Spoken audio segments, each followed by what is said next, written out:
ರಾಜಸ್ಥಾನ ಮೂಲದ ನಾಲ್ವರ ಬಂಧನ.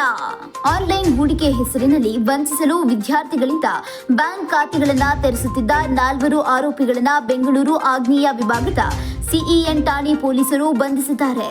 ರಾಜಸ್ಥಾನ ಮೂಲದ ಅಭಯ್ ದಾನ್ಚರಣ್, ಅರವಿಂದ್ ಕುಮಾರ್, ಪವನ್ ಬಿಷ್ಣೋಯಿ ಹಾಗೂ ಸವಾಯಿ ಸಿಂಗ್ ಬಂಧಿತ ಆರೋಪಿಗಳು. ಆನ್ಲೈನ್ನಲ್ಲಿ ರೇಟಿಂಗ್ ನೀಡುವ ಪಾರ್ಟ್ ಟೈಮ್ ಕೆಲಸ ಮಾಡಿದರೆ ಲಾಭ ನೀಡುವುದಾಗಿ ನಂಬಿಸುತ್ತಿದ್ದರು. ಆನ್ಲೈನ್ ವೇದಿಕೆಗಳಲ್ಲಿ ಹೂಡಿಕೆ ಮಾಡಿದರೆ ಇನ್ನೂ ಹೆಚ್ಚು ಲಾಭಾಂಶ ನೀಡುವುದಾಗಿ ಹಣ ಪಡೆದು ವಂಚಿಸುತ್ತಿದ್ದರು. ಕರೆನ್ಸಿ ಎಕ್ಸ್ಚೇಂಜ್ ಮಾಡಲು ಬ್ಯಾಂಕ್ ಖಾತೆಗಳ ಅವಶ್ಯಕತೆ ಇದ್ದು, ಬ್ಯಾಂಕ್ ಖಾತೆಯನ್ನ ಮಾಡಿಸಿಕೊಟ್ಟಲ್ಲಿ ನಿಮಗೆ ಲಾಭಾಂಶವನ್ನ ಕೊಡುವುದಾಗಿ ಆಮಿಷ ಒಡ್ಡುತ್ತಿದ್ದರು. ಬಳಿಕ ಅವರಿಂದ ಬ್ಯಾಂಕ್ ಖಾತೆ ತೆರೆಸಿ passbook, cheque book, ATM card ಹಾಗೂ ಖಾತೆ ತೆರೆಯಲು ಬಳಸಿದ ಸಿಮ್ ಕಾರ್ಡ್ ಪಡೆದುಕೊಂಡು ಅವುಗಳನ್ನು ವಂಚನೆಗೆ ಬಳಸುತ್ತಿದ್ದರು. ಇದೇ ರೀತಿ ಆರೋಪಿಗಳ ಜಾಲದಿಂದ 12.43 ಲಕ್ಷ ರೂಪಾಯಿ ಕಳೆದುಕೊಂಡಿದ್ದ ವ್ಯಕ್ತಿಯೊಬ್ಬರು ಆಗ್ನೇಯ ವಿಭಾಗದ ಸಿಇಎನ್ ಪೊಲೀಸ್ ಠಾಣೆಗೆ ದೂರು ನೀಡಿದ್ರು. ತನಿಖೆ ಕೈಗೊಂಡ ಪೊಲೀಸರು ವಂಚನೆಗೆ ಬಳಕೆಯಾದ ಬ್ಯಾಂಕ್ ಖಾತೆಗಳ ವಿವರ ಆಧರಿಸಿ ಖಾತೆದಾರರನ್ನ ಕರೆತಂದು ವಿಚಾರಣೆಗೆ ಒಳಪಡಿಸಿದಾಗ ಆತ ವಿದ್ಯಾರ್ಥಿಯಾಗಿದ್ದ. ರಾಜಸ್ಥಾನ ಮೂಲದ ಆರೋಪಿಗಳು ಬ್ಯಾಂಕ್ ಖಾತೆ ತೆರೆಸಿ ವಂಚನೆಗೆ ಬಳಸಿರುವುದು ಪತ್ತೆಯಾಗಿತ್ತು.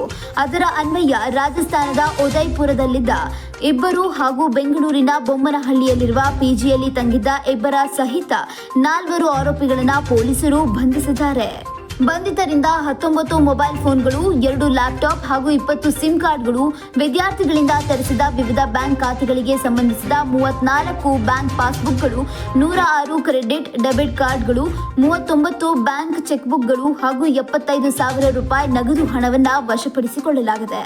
ಆರೋಪಿಗಳು ವಿದ್ಯಾರ್ಥಿಗಳಿಂದ ತರಿಸಿದ ಬ್ಯಾಂಕ್ ಖಾತೆಗಳನ್ನು ಬಳಸಿ ವಂಚನೆಯಿಂದ ಗಳಿಸಿದ ಹಣವನ್ನು ವಿತ್ಡ್ರಾ ಮಾಡಿ ಬೇರೆ ಖಾತೆಗಳಿಗೆ ವರ್ಗಾವಣೆ ಮಾಡಿಕೊಂಡು ಆ ಖಾತೆಗಳಿಂದ ಕ್ರಿಪ್ಟೋ ಕರೆನ್ಸಿ ಖರೀದಿಸಿ ಅದನ್ನು ಡಿಜಿಟಲ್ ವಾಲೆಟ್ಗಳಿಗೆ ವರ್ಗಾವಣೆ ಮಾಡಿರುವುದು ತನಿಖೆಯಿಂದ ತಿಳಿದು ಬಂದಿದೆ ಎಂದು ಪೊಲೀಸರು ತಿಳಿಸಿದ್ದಾರೆ.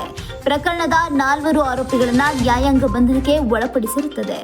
ಆಗ್ನೇಯ ವಿಭಾಗದ ಉಪ ಪೊಲೀಸ್ ಆಯುಕ್ತರಾದ ಸಾರಾ ಫಾತಿಮಾ ಐಪಿಎಸ್ ರವರ ಮಾರ್ಗದರ್ಶನದಲ್ಲಿ ಆಗ್ನೇಯ ವಿಭಾಗದ ಸಿಇಎನ್ ಪೊಲೀಸ್ ಠಾಣೆಯ ಸಹಾಯಕ ಪೊಲೀಸ್ ಆಯುಕ್ತ ಡಾಕ್ಟರ್ ಗೋವರ್ಧನ್ ಗೋಪಾಲ್ ರವರು, ಸಿಇಎನ್ ಪೊಲೀಸ್ ಠಾಣೆಯ ಪೊಲೀಸ್ ಇನ್ಸ್ಪೆಕ್ಟರ್ ಈಶ್ವರಿ ಪಿಎನ್ ರವರ ನೇತೃತ್ವದ ಅಧಿಕಾರಿ ಸಿಬ್ಬಂದಿಗಳ ತಂಡ ಪ್ರಕರಣವನ್ನು ಪತ್ತೆ ಹಚ್ಚುವಲ್ಲಿ ಯಶಸ್ವಿಯಾಗಿದೆ.